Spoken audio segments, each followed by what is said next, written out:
প্রেমিকাকে কালা জাদু করেছি আমি, তবে এর ফলাফল এত ভয়ঙ্কর হবে তা আমার ধারণার বাইরে ছিল। কী বা করতাম? আমার ৮ বছরের প্রেম সব ভুলে গিয়ে সে অন্য একটা পুরুষকে বিয়ে করতে যাচ্ছিল। কিন্তু আমার কোনো খারাপ উদ্দেশ্য ছিল না, আমি শুধু তাকে চেয়েছি। অনেক চেষ্টা করেও যখন ব্যর্থ হয়েছি তখন ব্ল্যাক ম্যাজিকের সাহায্য নিতে হয়েছিল। জানতে চান মূল ঘটনা? আজ থেকে ২ মাস আগের কথা। হঠাৎ সে কলেজে আসা বন্ধ করে দিয়েছিল। আমি প্রথম দিন এটা তেমন আমলে না নিলেও পরের দিন সন্দেহ হয়। ফোন বন্ধ, কলেজেও আসে না। বাধ্য হয়ে তার বান্ধবীর কাছে জিজ্ঞাসা করেছিলাম। নিপা পরশু সন্ধ্যায় দেশের বাড়ি চলে গিয়েছে। আমি রীতিমতো অবাক হলাম। আমাদের মাঝে ঝগড়াও হয়নি। এইভাবে না জানিয়ে সে কীভাবে গেল? আবার ভাবলাম হয়তো ফ্যামিলিগত কোনো সমস্যা হয়েছে, কিন্তু একটা কল তো করতে পারতো। নিজেকে শান্ত অশান্ত করার মাঝে সিদ্ধান্ত নিয়েছি ওদের বাড়ি যাব। স্কুল জীবন থেকেই প্রেম আমাদের। আমার পাশের এলাকাতেই ওদের বাড়ি। আমি কলেজে ভর্তির জন্য ঢাকায় এসেছি জেনে নিপাও ঢাকায় এসেছে। সব তো ঠিকঠাকই ছিল, তবে নিপার এমন করার কারণ কি জানতে আমি সেদিন রাতেই গ্রামে রওনা করি। হঠাৎ বাড়িতে আসায় আম্মু আব্বু অবাক হয়। আমি কাউকে কিছু না বলে সকাল সকাল নিপাদের বাড়ির দিকে রওনা করেছি। নিজের এলাকা পেরিয়ে তাদের এলাকাতে যাই, আর দেখতে পাই একটা বিয়ের গেট। আমার স্থানে যে কোনো ছেলে থাকলেই অনুভূতিটা উপলব্ধি করতে পারবে। কতটা যন্ত্রণা এটিতে তা একটা ছেলের চেয়ে বেশি কেউ জানবে না। নিপার কোনো ভাই বা বোন নেই। এই বাড়িতে যদি কোনো বিয়ে হয় তো নিপারই। আমি হতভাগা হয়ে বাড়ির দিকে প্রবেশ করতে যাচ্ছিলাম, কিন্তু নিপার সাথে দেখা হয়ে গেল উঠানে। নিপা আমার হাত ধরে টেনে নিয়ে আসে বাসার বাইরে। আমি শুধু তাকে দেখছিলাম, আমাকে কিছু বলতেও দেয়নি। বাড়ির বাইরে এসে নিপা আমাকে মিষ্টি স্বরে বলতে থাকে, আমি তোমাকে না বলে এসেছিলাম যাতে তুমি কোনো সমস্যা না করো। আমাদের মধ্যে যা ছিল সব ভুলে যাও। আজ আমার গায়ে হলুদ, তুমি আমার চেয়ে ভালো মেয়েকে পেয়ে যাবে। দয়া করে কোনো ঝামেলা করো না, চলে যাও। এসব কি বলছো নিপা? তোমার মাথা ঠিক আছে? ৮ বছর ধরে ভালোবাসি তোমাকে, হুট করে তুমি বলছো সব ভুলে যাব, তাও এত সহজে? রাখো তোমার ভালোবাসা। তুমি বলো কি আছে তোমার? এখনো অনার্সে ফাইনালও দাওনি। কবে তুমি চাকরি ধরবে আর কবে বিয়ে করবে? আমি হয়ে যাচ্ছি বুড়ি। আব্বু ছেলে দেখেছে, ছেলে বিদেশে বিজনেস আছে, বিয়ের পর আমাকেও নিয়ে যাবে। প্লিজ দয়া করে আমার কেরিয়ার খারাপ করিও না, এমন ছেলে আমি কোনোদিন পাবো না। নিপা, তুমি সত্যিই ঠিক আছো? আর আমি কি স্বপ্ন দেখছি? এসব তুমি নিজের মুখে আমাকে বলছো? কিভাবে নিপা? হ্যাঁ, সেদিন আমি যেমন অবাক হয়েছি তেমনই কেঁদেছি। নিপার পা ধরে অনুরোধ করেছি, নিপা আমাকে পাত্তাও দেয়নি। আমি বারবার নিপাকে বোঝাতে চেয়েছি, কিন্তু নিপা আমাকে তার কেরিয়ারের গল্প শুনিয়ে যাচ্ছিল। শেষে সে রাগ দেখিয়ে আমার বুকে লাথি মারে, শুরু করে আমার উপর চিৎকার চেঁচামেচি। নিপার চিৎকারে ওর বাবা, চাচাতো ভাইরা সবাই দৌড়ে আসে। আমাকে প্রচুর মারধর করে, কারো লাথি, কারো ঘুষি। নাক মুখ ফেটে রক্তারক্তি অবস্থা হয়। ক্ষত শরীর নিয়ে ফিরতে হয়েছে বাড়িতে। যদিও দেহের ক্ষতটার চেয়ে আমার অন্তরের ক্ষতটা বেশি যন্ত্রণা দিয়েছে। আমি প্রায় পাগল হয়ে যাচ্ছিলাম। মানুষ কিভাবে মুহূর্তে তার রূপ বদলাতে পারে। গত ৮ বছরে মনে হয়েছিল এই মেয়ে সবার থেকে আলাদা, ওর মতো কেউ হয় না। সবাই ছেড়ে চলে যায়, কিন্তু নিপা যাবে না। নিপার মতো কেউ আমাকে কোনোদিন ভালোবাসতে পারবে না। সেই নিপা আজ আমার বুকে লাথি মেরে অন্যের বিছানায় যেতে প্রস্তুত। আমি কোনোভাবে নিজেকে বোঝাতে পারছিলাম না, ও কি সত্যিই আমার সেই নিপা যাকে আমি এত বছর ভালোবেসে এসেছি? আমার এই হাল দেখে গ্রামে থাকা আমার এক বন্ধু আমাকে সাপোর্ট করেছে। সে আমাকে বোঝায়, কিন্তু আমি কিছুতেই নিজেকে শান্ত করতে পারিনি। ফাইনালি বন্ধু আমাকে কালা জাদুর ব্যাপারে বলে, এটি করলে নাকি নিপা ফিরে আসবে। কোনোভাবে নিপা এলে যদি আমি তাকে বিয়ে করে ফেলি তাহলে আর কোনো সমস্যা থাকবে না। এই সময়টাতে আমার কাছে আর কোনো পথ ছিল না। তবে রায়হান আমাকে কোনো কবিরাজের কাছে নিয়ে যায়নি। আমার বন্ধু নিজেই কালা জাদু নিয়ে কাজ করতো। দুপুরেই আমাকে সে তার বাড়িতে নিয়ে যায়। ওর রুমে কিছু না থাকলেও খাটের নিচ থেকে একটা বাক্স বার করে। সেই বাক্সে রয়েছে অসংখ্য কালা জাদুর জিনিসপত্র। রায়হান বাক্স থেকে জিনিসপত্র নামিয়ে দরজা জানলা বন্ধ করে দেয়। যদিও আমি নিজের ইচ্ছাতে এসেছি, কিন্তু ভয় করছিল আমার। রাগ বা ভালোবাসা অর্জনের ইচ্ছে আছে, তবে ভয়টা এখানে আসার পরে করেছে। এখন অন্য কোনো পথও নেই। নিপাকে ছাড়া আমি কোনোদিনও ভাবতে পারবো না। রায়হান দরজা জানলা বন্ধ করার পর রুমে 4টে মোমবাতি জ্বালায়। এক পাশে আমাকে বসায়, অন্য পাশে রায়হান বসে। বাক্স থেকে বার করা কিছু সুতো রায়হান আমার হাতে বেঁধে দেয়। তারপর একটা বোতল থেকে কিছু পানি আমার গায়ে ছিটিয়ে দেয়। এতগুলো শেষ করে রায়হান আমাকে বলে, এই পানিগুলো নাপাক পানি, মানে মানুষের মূত্র। আর সুতোটা মৃত মানুষের হাড্ডিতে 21 বাঁধে নাপাক করা হয়েছে। এখন আমরা সে জিনকে ডাকবো। সেই জিন নাপাক স্থান পছন্দ করে আর নাপাক মানুষের সাহায্য করে। আমি যখন মন্ত্র উচ্চারণ করব, আমার সাথে তুইও সেই মন্ত্র উচ্চারণ করবি। যখন মোমবাতি নিভে যাবে তখন তুই আমার কাছে সাহায্য চাইবি। শুধুমাত্র একটাই ইচ্ছে পূরণ করবে সে, এর বিনিময়ে যদি সে তোর কাছে কিছু চায় তুই সেটি দিতে রাজি হবি, আর যদি দিতে না চাস তাহলে বলবি তুই তোর জাদু বন্ধ করতে চাস। এতটুকু বলে রায়হান একটা কিতাব হাতে নেয়। তারপর কিতাব দেখে দেখে কিছু মন্ত্র উচ্চারণ করতে শুরু করে। মন্ত্রগুলি ছিল আরবিতে। সে একটা শব্দ বলে, সাথে সাথে আমিও সেই শব্দ উচ্চারণ করি। এভাবে কিছু সময় পার করার পর আমার চোখের সামনেই মোমবাতিটি নিভে যায়। দরজা জানলা বন্ধ থাকলেও বাইরের আলো মোটামুটি রুমে ছিল। সেই আলোতে আমি রায়হানকে দেখতে পাচ্ছিলাম। রায়হান আমার দিকে তাকিয়ে গম্ভীর স্বরে বলে, বল তোর কোন ইচ্ছে পূরণ করব। আমার কাছে এইবার ব্যাপারটা হাস্যকর মনে হলো। কোনোভাবে এসব ভুয়ো না তো? রায়হানকে আমাকে বোকা বানাচ্ছে, সান্ত্বনা দেওয়ার জন্য এসব করছে। কিন্তু তবুও আমি আমার ইচ্ছের কথা বলি, ভুয়ো হোক বা সঠিক, করতে যেহেতু এসেছি করেই ফেলি। আমি ভীত স্বরে রায়হানকে বললাম, আমার প্রেমিকা নিপার বিয়ে হয়ে যাচ্ছে। আমি চাই সে আমাকে বিয়ে করুক, আমার জন্য পাগল হয়ে যাক, আমার কাছে ছুটে আসুক।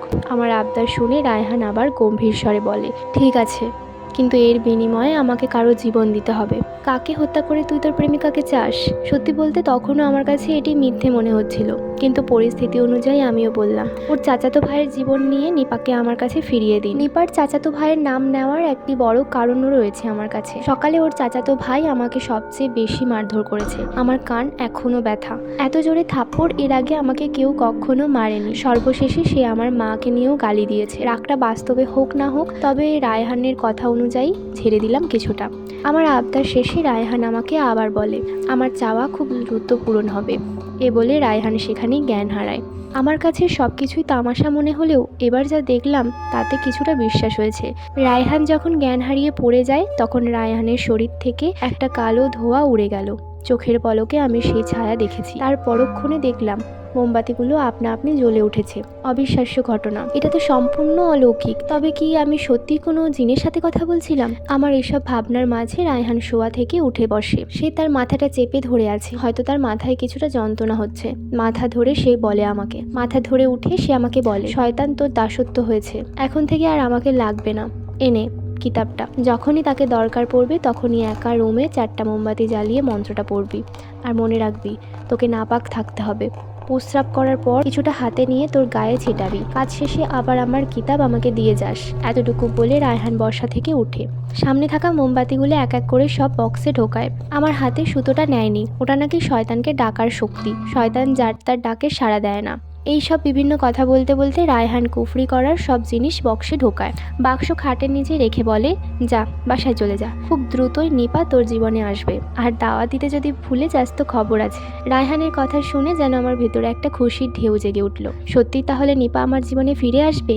আমি আবার তাকে পাবো আমার প্রেমিকা হিসেবে, এবার হয়তো বউ হিসেবে পাবো। এই চাওয়া পাওয়ার বিষয়বস্তু অনেকটা মর্মান্তিক। এ বুঝি হেলে যাচ্ছে, আবার ও বুঝি কিছুটা হারাচ্ছে। তবে যত কিছুই ভাবি, রায়হান আমাকে একটা পথ দেখিয়েছে, এটাই আমার কাছে অনেক। খুশিতে আমি রায়হানকে জড়িয়ে ধরে কাঁদতে শুরু করি। রায়হানকে বিদায় দিয়ে যখন নিজের বাড়িতে এলাম, আমার বাবা মা আমাকে দেখে কান্না আরম্ভ করেছে। আমি কোনোভাবে তাদের সান্ত্বনা দিয়েছি, কিন্তু সান্ত্বনাটা তখন আমার দরকার ছিল। আমার বাবা বললেন, কার জন্য শুধু শুধু মার খেতে গেলি? তোকে পাঠিয়ে দেওয়ার পর নিপার বাবা তাড়াহুড়ো করে তখনই নিপাকে বিয়ে দিয়ে দেয়। তুই নাকি বিয়েতে ঝামেলা করবি, সেটি নিপা বলেছে সবাইকে। তাই ওর বাবা দ্রুত সব আয়োজন করে বিয়ে সারায়। বাবার মুখে সংবাদটা শুনে আমার মাথায় বাজ ভেঙে পড়ার অবস্থা। এটি কিভাবে সম্ভব? এটা কি আমি ঠিক শুনছি? মাথায় কারো হাত বোলানো স্পর্শে চোখ খুলে আমি বিছানায় শুয়ে আছি। পাশে মা, বাবা আর ছোট ভাই দাঁড়িয়ে আছে। ছোট বোন পাশে বসে আমার মাথায় হাত বোলাচ্ছে। আমি কিছুক্ষণ কিছু বুঝতে না পারলেও মনে পড়ে গিয়েছে নিপার কথা। নিপার তো বিয়ে হয়ে গেছে। লাফ মেরে উঠে ফোনের সময় দেখি, রাত 10:40। হায় খোদা, আমার সব শেষ হয়ে যাচ্ছে। দিক বেদিক হয়ে আমি আমার বিছানা থেকে দৌড়ে নেমে যাই। ছোট ভাই সাবেককে বললাম বাইক বার করার জন্য। যদিও আমার কোনো বাইক নেই, ছোট ভাইয়ের বাইক নিয়ে বের হয়েছে নিপার শ্বশুর বাড়ি। আমার হাতে একটা বড় লোহা। আজ নিপাকে নিজের হাতে খুন করার ভূত চাপে মাথায়। জানি আপনারা এখন আমাকে পাগল ভাবছেন, তবে বাস্তবটা অনেকটা ভিন্ন। এই পরিস্থিতিতে যে কোনো ছেলের মস্তিষ্ক ভুল সঠিক দেখায় না, কিন্তু এখন আমি নিজের পাগলামির জন্য শর্মিন্দা হচ্ছি। তবে ওই সময় সেই সেন্সটা আমার ছিল না বললেই চলে। আমি বের হতে হতে এলাকা থেকে আরও 13 জন বন্ধুকে কল করেছি। ওরাও বাইক নিয়ে সামনের বাজারে অপেক্ষা করছে। ওদের কারো হাতে ছুরি, কারো হাতে পিস্তলও রয়েছে। আমি পুরোপুরি সিদ্ধান্ত নিয়েই বের হয়েছি। নিপা অন্যের খাটে যাওয়ার আগে আমার হাতে শেষ নিঃশ্বাস ত্যাগ করবে। প্রায় 1.5 ঘন্টা অতিক্রম করার পর নিপার শ্বশুরবাড়ি পৌঁছাই আমরা। বাইক থেকে নেমেই আলাতুল যাকে পেয়েছি তাকে আঘাত করতে যাচ্ছি। পিস্তল নেওয়ার উদ্দেশ্য শুধুমাত্র ভয় দেখানো। আঘাত করেছিলাম লোহা, SS পাইপ এইসব দিয়ে। আমি আর আমার ভাই সহ 4 জন বাড়ির ভেতরে ঢুকে যাই। বাসর ঘর সাজানো, রুমের সামনে ফুলে ভরা। দৌড়ে গিয়ে দরজায় লাথি মেরে ভেঙে ফেলেছিলাম। হয়তো এই রাগ মাথায় না থাকলে সারাদিন লাথি মেরেও দরজা ভাঙতে পারতাম না। তবে এই সময়টাতে কিভাবে ভেঙে ফেলেছি তা এখন আমি বুঝতে পারছি না। আবার হতে পারে দরজা আগে থেকেই দুর্বল ছিল। তবে রুমে ঢোকার পর যা দেখছি তা দেখে আমার সমস্ত শরীর কাঁপতে শুরু করেছিল। নিপার স্বামী শার্ট প্যান্ট ঠিক করে যাচ্ছে আর নিপা পেটিকোট পরতেছে। তবে হাঁটু অবধি পড়েছে মাত্র, পুরোপুরি পড়েনি। আমার স্থানে আপনি থাকলে কি করতেন?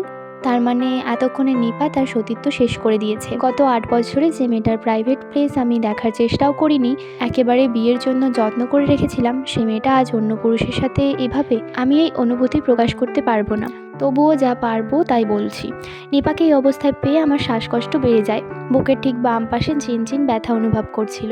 এতদিন মুভি বা গানে শুনতাম, কবিদের কবিতাতেও শুনেছিলাম, নারীর কষ্টে বুকের বাম পাশের ব্যথাটা সত্যি সহ্য করার মতো নয়। আমার হাতে থাকা লোহা দিয়ে মন চাচ্ছিল নিজের বুকটাকে ছিদ্র করে ফেলি। চোখটা ভিজে এসেছে আমার, হাত পা কাঁপছে। হাত পা কাঁপতে থাকায় দাঁড়িয়ে থাকার শক্তি পাইনি। আমি সেখানেই বসে পড়েছিলাম। বসে শুধু ভেজা চোখে নিপার দিকে তাকিয়ে আছি। মানুষ এভাবেও রূপ বদলাতে পারে? কিভাবে?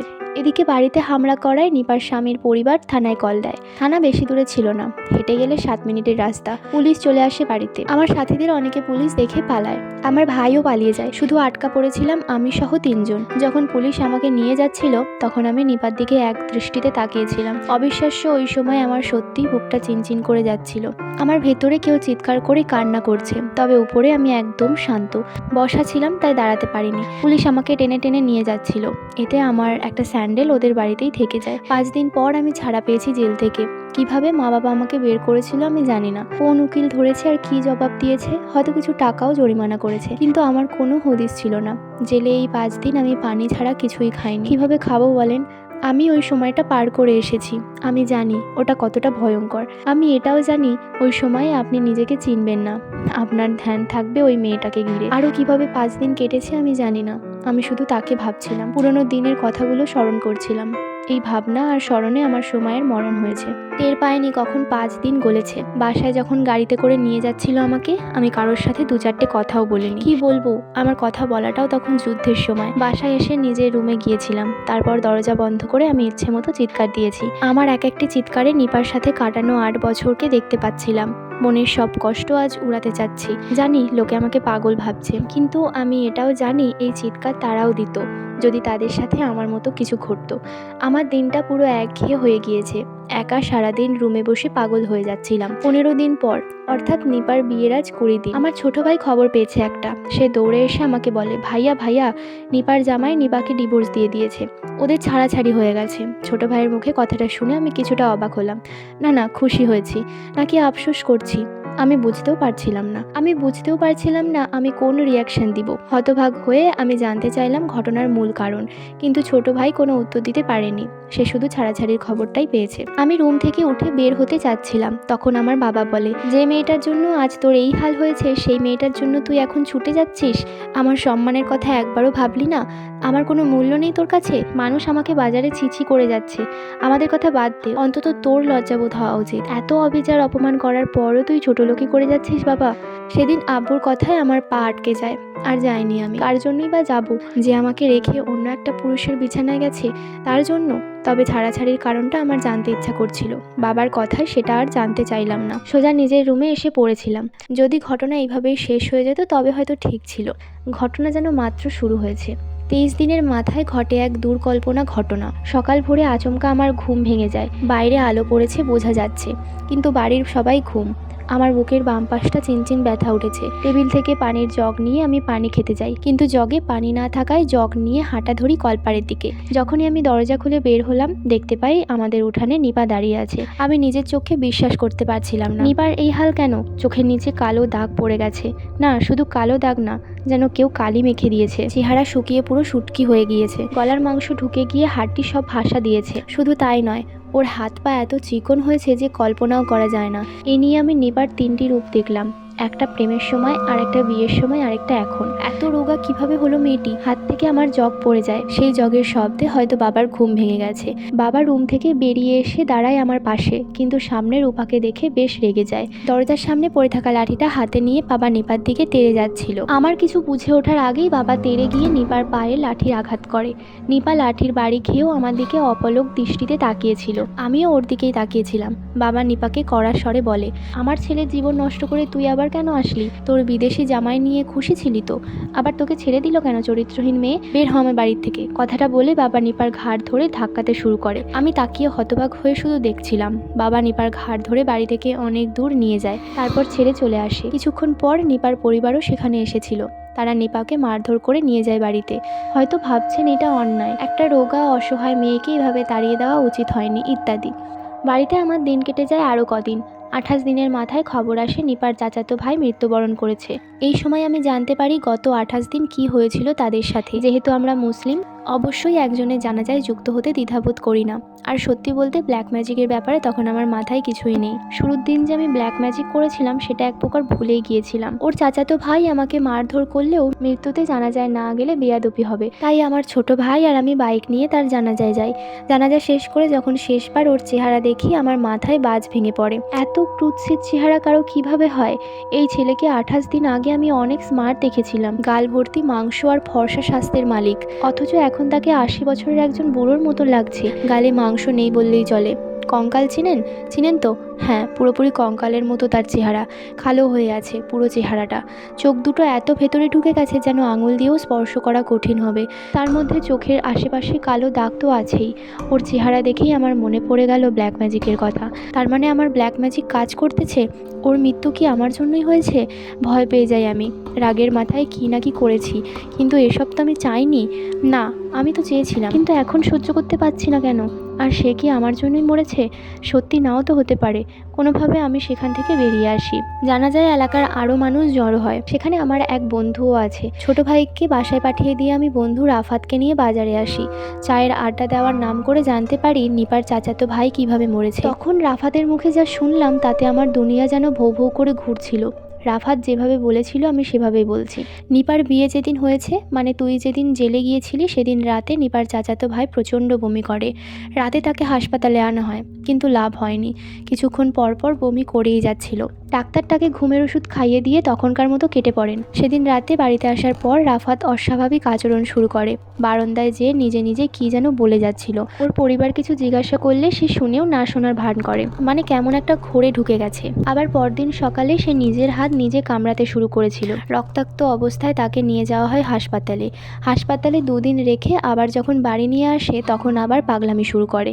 কাকে যেন ডাকে সে, আবার বাতাসে তাকিয়ে চিৎকার দিয়ে বলে, কে আপনি, কেন আসছেন, আমি কি ক্ষতি করেছি? এসব বলার পর পরিবার বুঝে যায় সে জিনভূতের কবলে পড়েছে। এতটুকু বলে রাফাত চায়ের কাপে চুমুক দেয়। আমি এক মনে ওর কথা শুনে যাচ্ছিলাম।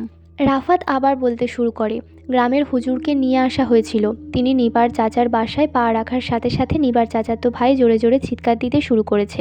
আর ইচ্ছে মতো ইমাম সাহেবকে গালাগালি করে যাচ্ছিল। বোঝাতে যায়, ইমাম সাহেবের মাকে নিয়ে গালাগালি শুরু করে। ইমাম সাহেব বাসার ভেতরে এসে কি কি করেছিল তা আমরা আর বলতে পারবো না, তবে ভেতরে আমরা নিপার চাচাতো ভাইয়ের প্রচণ্ড চিৎকার শুনতেছিলাম। কিছুক্ষণ সে ইমাম সাহেবকে গালি দিচ্ছিল, আবার কিছুক্ষণ যন্ত্রণাকর চিৎকার দিচ্ছিল। প্রায় আধ ঘন্টা রুকাইয়ার কাজ শেষ করে ইমাম সাহেব বাসা থেকে বের হয়। নিপার চাচার উদ্দেশ্যে ইমাম সাহেব বলেন, আপনাদের ছেলেকে কেউ কালা জাদু করেছে। কে করেছে তা বলতে পারবো না, তবে খুবই মারাত্মক জাদু করা হয়েছে। আপনারা ভালো কোনো কবিরাজের কাছে নিয়ে যান। ইমাম সাহেবের কথা মতো নিপার চাচা কবিরাজদের খোঁজ লাগান। ততদিনে নিপার চাচাতো ভাইয়ের পাগলামি অনেকটা বেড়ে যায়। একদিন তাদের বাড়িতে চিৎকার শুনে আমরা সবাই দৌড়ে যাই। গিয়ে দেখতে পাই একটা কবিরাজ সেখানে আছে, অর্থাৎ নিপার চাচা কবিরাজ নিয়ে এসেছে, তাই নিপার চাচাতো ভাই চিৎকার দিচ্ছে। আমাদের সামনেই কবিরাজ কিছু গোলাপ জল নিপার চাচাতো ভাইয়ের গায়ে ছিটায়। তারপর আগরবাতি জ্বালিয়ে তিনি কি যেন পড়ে। এদিকে নিপার চাচাতো ভাই বিছানায় ছটপট করছিল অনেকক্ষণ এইভাবে কেটে যাওয়ার পর নিপার চাচাতো ভাই বমি করে দেয়।